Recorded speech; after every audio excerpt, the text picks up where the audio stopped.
Plodovima kestena maruna smo zainteresirali velik broj ljudi koji su pratili naše videe i ostale sadržaje koje smo prikazivali na društvenim mrežama. To najbolje možemo primijetiti u rasadnicima i vrtnim centrima gdje su ove sadnice jako tražene. Danas pričamo o temi oplemenjivanja biljaka u samim začecima života jedne biljke, a to je klijanje. Zima je ispred nas i vegetacija usporava, a topla jesen omogućila je da ovo lišće još uvijek nije opalo sa drveta. Ipak to nas neće spriječiti da pokažemo način kalemljenja voćki na malu, tek niknulu biljku. Hladniji je period pred nama i nema poslova u vrtu, pa ćemo se posvetiti temama koje možemo uraditi na toplom. Prije mjesec dana smo posijali nekoliko plodova kestena u supstrat i ubrzo su niknule mlade biljke. Ovakve biljke su u prirodi normalna pojava, ali radi bržeg stupanja u rod potrebno ih je kalemiti. Osim toga, sijali smo plod pitomog kestena, a želimo posaditi još nekoliko kestena maruna, pa ćemo na ovaj način doći do sadnice. Sa našeg kestena koji je dao plodove već u drugoj godini, skinuli smo kalem grančicu sa koje ćemo odrezati kaleme. Biti će nam dovoljan samo dio grane na kojem je jedan pupoljak koji se nalazi pored lista. Nakon što smo uklonili listove, izabrati ćemo dio grančice koja debljinom odgovara mladoj biljci. Sav proces kalemljenja je jako osjetljiv i trebamo biti jako precizni. Osim toga, sav alat koji koristimo trebamo prije upotrebe dezinficirati da bi postupak bio što uspješniji. Kalemljenje se vrši otprilike kao i kod klasičnog kalemljenja na procijep, gdje se kalem grančica ubacuje u rasječenu podlogu. Oprezno kalemarskim nožem ili skalpelom rasiječemo mladu biljku tako da ne oštetimo vezu ploda i korijena. Treba se potruditi da se razreže samo unutrašnji dio mladog izdanka, ravno niz izdanak. Kesten je dosta tvrd bez obzira što se radi o mladoj biljci, pa je poželjno da je alat jako oštar.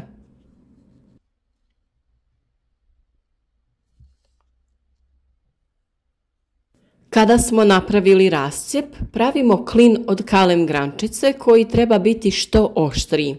Otprilike dužine treba biti oko 10 do 15 mm, a oštriti ćemo ga sa dvije strane. Paziti ćemo da ne oštetimo koru sa grančice jer ona je jako bitna kod spajanja kalema sa biljkom.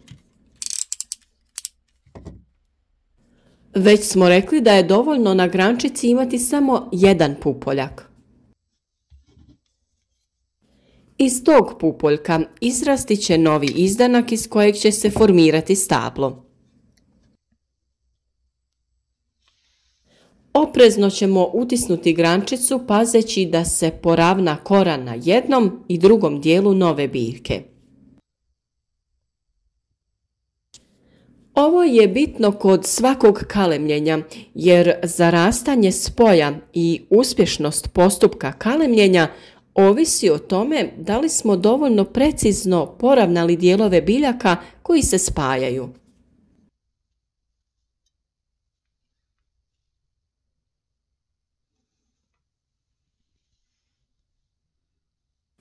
Nadamo se da će ovo biti dovoljno dobro i da ćemo spriječiti dotok zraka u ovaj spoj, odnosno jako ćemo ga pritisnuti da bi se tkivo povezalo. To radimo PVC folijom koju inače koristimo za kalemljenje voća. Biljke možemo čvrsto pritisnuti jer i korijen, a i veza sa plodom dosta je jaka i ne trebamo se brinuti da li ćemo nešto oštetiti. Ipak, ovaj posao često zna biti težak jer je u nekim situacijama teško omotati foliju, a da se sve ne razmota. U svakom slučaju, potrebno je malo prakse i uspješnost postupka je zagarantirana. Do kraja videa pokazati ćemo vam kako prihraniti biljku da se korijen što lakše oporavi od presađivanja, a u međuvremenu označite ovaj video sa like kako bi podržali naš rad. Tu smo da pokažemo da svi možemo raditi zahvate na biljkama kako bi unaprijedili uzgoj biljaka, te došli do kvalitetnijih i boljih plodova. Nakon što smo omotali spoj folijom, našu biljku ćemo vratiti u supstrat. Koristimo obični supstrat za cvijeće i povrće. Zbog lakšeg razvoja korijena preporučujemo da se koristi supstrat, a ne obična zemlja. Supstratom ćemo prekriti sve, tako da i plod bude prekriven, a iznad površine neka bude samo kalem grančica. I ono što je vrlo važno jeste da supstrat treba dobro nabiti, da se istisne što više zraka iz njega.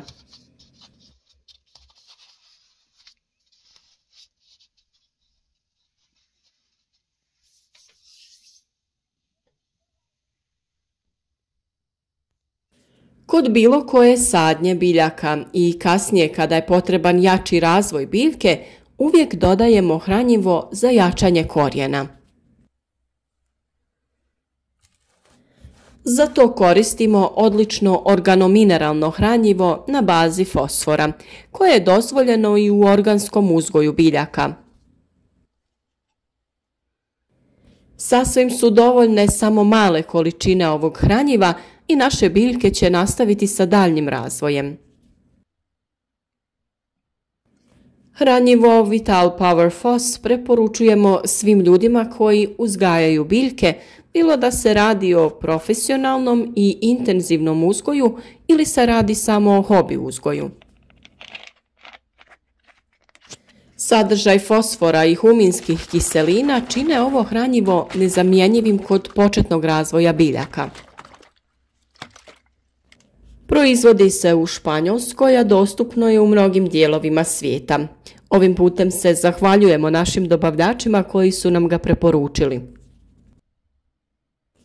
U razmaku od nekoliko sati zaliti ćemo nove biljke da bi supstrat ravnomjerno upio vodu. Kada smo sve završili i zalili biljke, potrebno je još pomoću kalemarskog voska premazati gornji rez na kalemu. Sadnice ćemo držati u toploj prostoriji na temperaturi oko 20 stepeni Celzijusa. Radi manjeg isušivanja biljaka i kalema možemo sve prvih nekoliko dana prekriti folijom ili prerezanom plastičnom flašom. Već nakon 10 do 15 dana trebali bi se vidjeti rezultati postupka i moći ćemo vidjeti da li je postupak bio uspješan ili nije. Ako do sada niste, zapratite naš kanal da bi dobivali obavijesti o novim videima koje ćemo snimati u narednom periodu. Ne zaboravite i podržati naš rad sa lajkom ispod videa, a u slučaju bilo kakvih nejasnoća pišite nam u komentare. Pišite nam i kakva su vaša iskustva kod kalemljenja voća i da li ste probali ovaj postupak. Podijelite video sa prijateljima na društvenim mrežama kako bi i drugima pokazali korisne informacije koje dijelimo u našim videima. Uraditi ćemo još nekoliko primjera kalemljenja na ovaj način, a kasnije ćemo riješiti i ostale.